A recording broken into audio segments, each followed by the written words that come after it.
Today on the show, you're a gamer, you're fat, depressed, and need to go to rehab. Oh, and you probably have a brain defect. This is Tech Spank.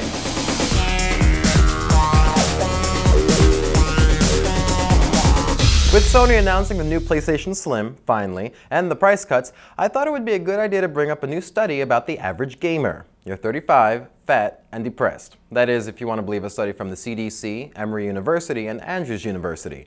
They gathered data from over 550 adults aged between 19 and 90. What did they find? Well, surprise, the more video games you play, the less physical activity you get. Males in particular had a much higher BMI. Female players reported having a higher level of depression.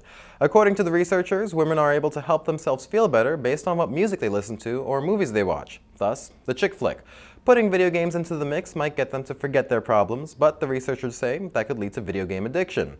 This is all common sense. My Wii even tells me to get off my fat ass and go play. See the curtains there? So, are these researchers saying video games should just go away? Not necessarily. Dr. Brian Primack seems to get it, saying in a commentary, "How do we simultaneously help the public steer away from imitation play-like activities, harness the potentially positive aspects of video games, and keep in perspective the overall place of video games in our society?" At least he understands that while playing video games isn't really the same as playing hide and seek, they still have a place in people's lives. I think that's a real game, by the way. That actually brings us to our next story. There's a company in Falls City, Washington called Restart. It's a rehab for internet addiction. Something interesting to note is that the study about gamers being fat and depressed also took place in Washington. Just saying. Anyway, are you addicted to gaming and the internet? Let's take a quick test and find out. This is from the Rehab Center's website. Keep track of how many yes answers you give. Ready? Here we go. Do you spend increasing amounts of time on computer and internet activities? Have a heightened sense of euphoria while involved in computer and internet activities? Crave more time on the internet? Neglect your family? Feel restless when not gaming or online? Do you have changes in sleep patterns? Are you withdrawing from other pleasurable activities? Do you have weight gain or loss, backaches, headaches? Do you feel guilty or ashamed because of your usage? Answering yes to 5 or more might mean addiction, or that you're just like everyone else watching this right now. Either way, ooh, scary addiction!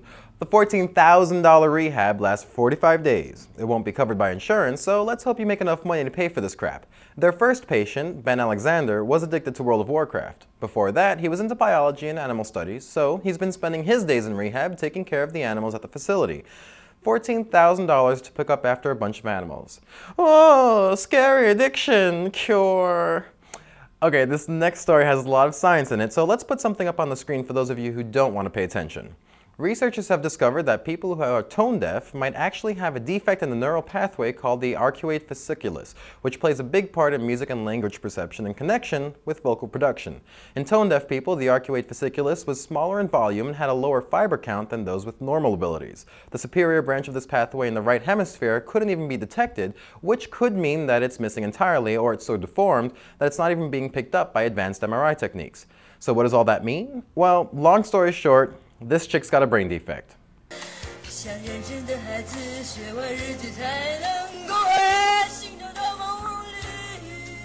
See, singing like that can only mean one thing: brain damage.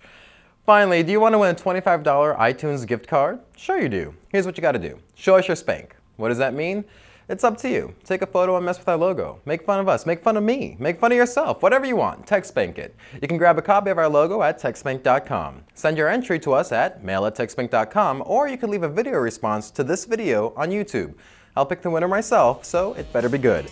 And that brings us to the close of another episode of Tech Spank. Thanks for watching, and don't forget to spread the word about the show. I'm James Papadopoulos, and I'll see you next time.